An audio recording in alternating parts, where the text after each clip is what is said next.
Hi there, this is Kevin from the Turn 1 Soul Ring podcast. In this video, I'll be opening up an order of proxy or counterfeit magic cards I had ordered from Deckrealm.com. I have already opened the boxes. I have two relatively large boxes here. I have already cut some of the tape to open them preemptively. Didn't want to do that while recording. Most of the cards in this order are for a vintage cube that for a list that I put together, and the rest of the cards are for duplications of expensive EDH staples that I have like one or two copies of, but that I wanted to put in all my decks without having to swap the card out all the time for different events. So they use these little it's like a card box that part of it's missing. Huh. Okay. I don't plan on using these in sanctioned events, but I don't have any problem with people buying proxy cards to play on their kitchen table or for this reason to buy them to have in a cube. So let me just get a little bit of a smaller thing here. They're sort of cut like more vintage cards. And the holofoil stamp is just printed on.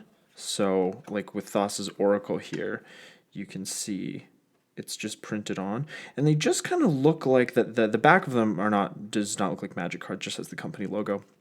They just kind of look and feel like playing cards, but you know, the text is pretty decent. Like they look pretty good, and double sleeved. I think they'll look just fine. The Scarab God, Thief of Sanity, Thing in the Ice, Thirst for Knowledge, and when ordering these, I tried to get printings of cards that did not have the holofoil stamp because I assumed they wouldn't have it. Oko, the bane of many formats. Una's Prowler. Ophiomancer, very expensive card. Opposition, that looks color on that one looks a little bit off. Ooh, Oracle of Moldiah, way too light. What are you going to do? Orzhov Signet, Overgrown Tomb. So yeah, these aren't going to pass for real cards, obviously, but like I said, I ordered these from Deckrealm.com. I'll have a link in the description below. Each card cost me 25 cents USD, and the shipping to Canada was another $15 USD. The limit of cards on any specific order is 800. So if this is something you'd be interested in doing, you'll have to build a medium-sized cube or make multiple orders. Like I said, this is just something I'll be using with my friends. So they don't do foils, and the back of the cards don't look like magic cards. I did order a few double-faced cards, and I don't know what they do in the event of that. And I do really prefer when companies don't make the backs look like magic cards because, when they take that measure, it removes the possibility that these cards will be getting onto the open market and will be purchased by maybe a less experienced player that can't tell that they're not real cards. I will have the link for this website in the show notes. Let me just see if I can find a double-faced card.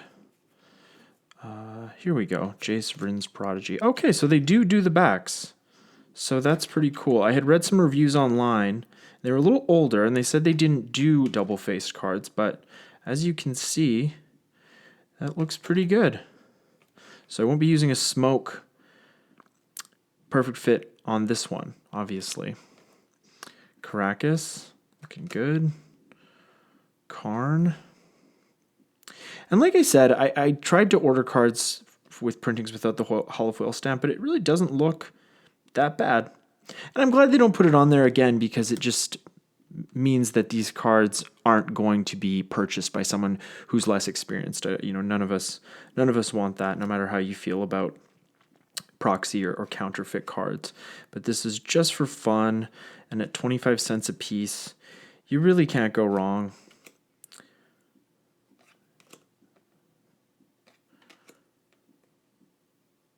You really, really can't go wrong. So that's pretty much it. That's what I wanted to share with everybody. It was just this experience. It was pretty good. I got the cards pretty fast. The website's a little, I don't want to say dated, but it could use an upgrade. And you'll get some things like this where you see how close that is to the edge there. You'll get that sometimes. And if that's a problem, then you probably want to spend a little more on your proxy cards, because at 25 cents a piece, I really can't complain. These did come out really well. I will say I did order alpha versions of my basic lands, and they unfortunately sent me Zendikar lands. I mean, it's not the worst thing in the world because they are full art, but it would have been nice to get the alpha lands. But what are you going to do? 25 cents, you really can't go wrong. And they are all the same lands, I will say that. So they did send me all the same lands, basic lands that I ordered. But if I was just going to get modern bordered lands, I would have just used lands from my collection. Anyways, all that being said, overall, really great experience. Got my cards in about 2 weeks. So that's the video. Thank you all for watching. Please like and subscribe to our channel. And remember that a new episode of our podcast comes out every Monday, and we sometimes release extra podcast content on Friday. Well, thank you very much, and we'll leave it with this beautiful artwork from Dismember. That guy's having a rough day. All right, thanks again. Have a good one.